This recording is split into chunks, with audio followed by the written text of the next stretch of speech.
congratulations. How does it feel to be our new football director? Thank you. Yeah, look, really, really proud, obviously, to have been given this role, this opportunity as football director of the football club, to lead it into 2025 as well. You know, with the club in such a good place at the moment as well through season 2024, and looking to build on that on all facets of the football club. Tell us how the past few weeks have gone whilst you've been slowly moving into the role. Yeah, really, really busy. Obviously, trying to continue my role as head coach as well, alongside this new role. Yeah, it's been challenging, but one that's fun. I love the game. I love being involved in it. I love the development side of the game, as well as the senior men's game as well, and now gives me a real huge opportunity, along with the team here at Gold Coast Knights, to really implement something for 2025 and beyond. As you said, you're coming from being senior men's manager, which recently has had a lot of success. How's that transition been, and what does that look like moving forward? Yeah, look, for 2025, I will continue my role as the head coach. Look, in all departments, we'll have our own head of departments as well, which will obviously oversee the programs alongside myself. And look, I think you're only as good as the team, around the team as well, and inside the team. So really important, and we've got some great people here already, and we'll look to add to that, with announcements coming, at the end of this season as well. But look, I think from my perspective, the flagship programs of the senior men and women's programs have been in great health in the last couple of years, and obviously with the men's, hopefully by the time this goes out, we'll be league champions for the second year in a row, and certainly the women's as well are looking to obviously cement that as well, come the coming weeks as well, to be champions again, and they're on the course for hopefully a treble. For those who might not be familiar with your background, can you tell us a bit more about your experience within football? Yeah, look, obviously I've been in the game since a young pup. Obviously 20 years playing professionally. Now accredited, UEFA A license onto my UEFA Pro license. Pending now just one more meeting over in Scotland that I have to go over to in not too long away. So to be fully accredited as a UEFA Pro license coach as well. But yeah, look, obviously played for my country, represented some quality teams, over in Europe. I don't like talking about myself too much because it's not about me. It's about this football club and about the young talent that we have here, and hopefully producing, bigger and better players that can go on to huge things, out with Gold Coast Knights as well. Speaking of Gold Coast Knights, do you have a culture or a philosophy that you want to implement with the club? Yeah, look, absolutely. I think we've done that really, really well in the first team space since I came to the club, almost 3 years ago now. And look, we get to sort of implement a little bit more of that.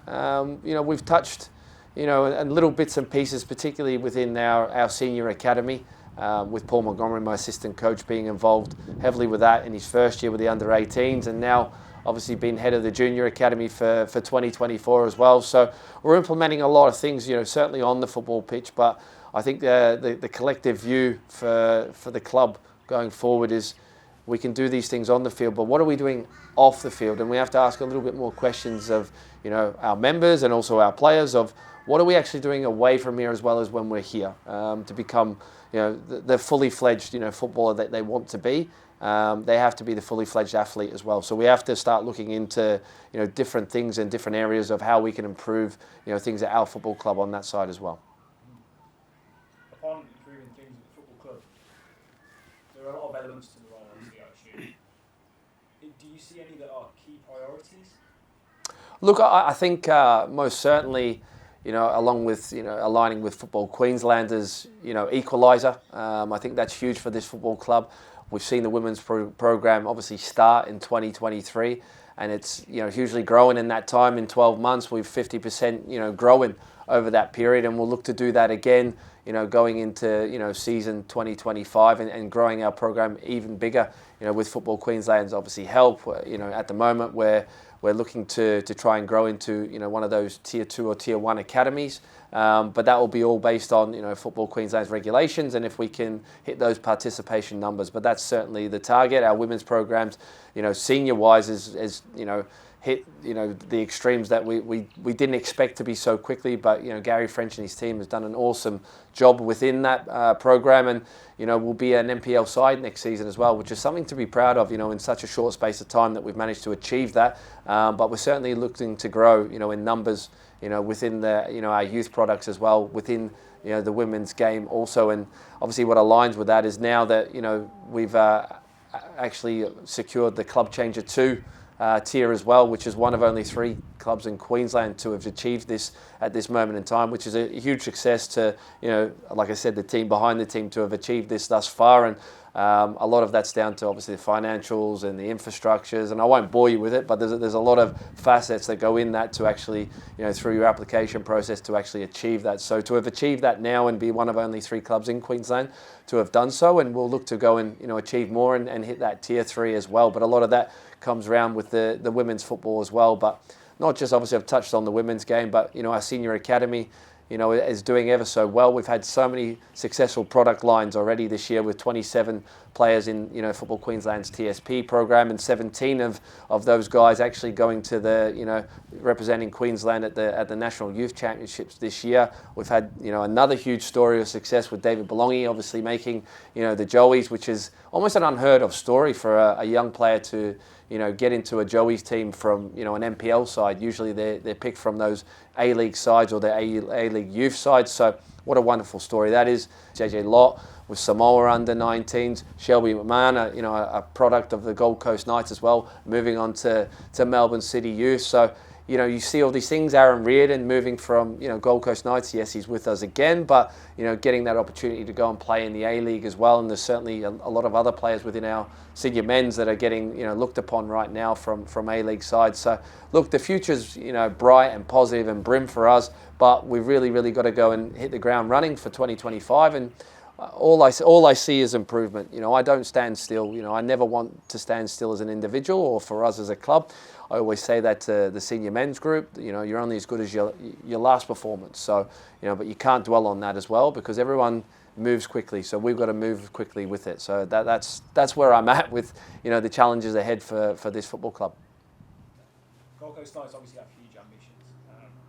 What do you see that growth looking like moving on to in the season in 2025? Yeah, look, most certainly, obviously, our flagship programs are the senior men and women's, and we want to have continued success within those programs. Obviously, our chairman's fully invested, within that program, but even more so now, we're looking to, invest in, our youth products and our youth systems. We talked a lot about the girls and where we want to go with that, but most certainly, our flagships of, growing our community side as well, which has been excellent in the last 2-3 years as well, on both the girls and the men's and the boys as well. But also out with that, our, actual academy as well.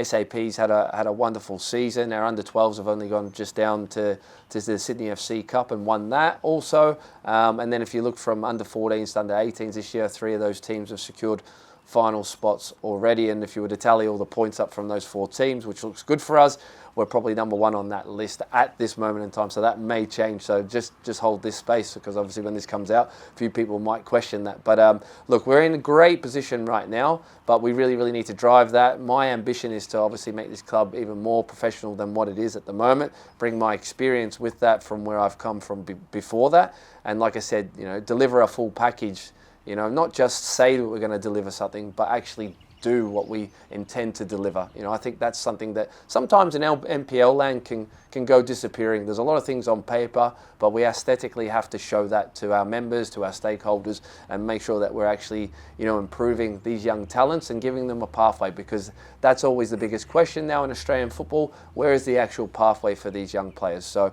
that's what we're looking to achieve a little bit more, not so much 2025, but certainly beyond that. The chairman's got huge ambitions at this club, and we want to obviously secure better infrastructure as well, which is on the minds of all of us. And, he's under a lot of pressure from me as well with that sort of thing, and I'm very passionate about that.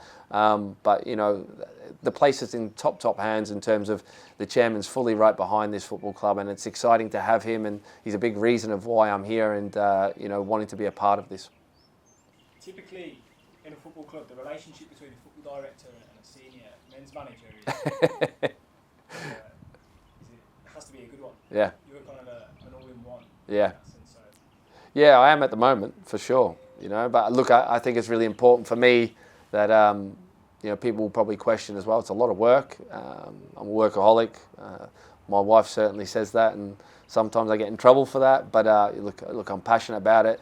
Football has always been my full-time role. So that doesn't change now. You know, my head's fully on it.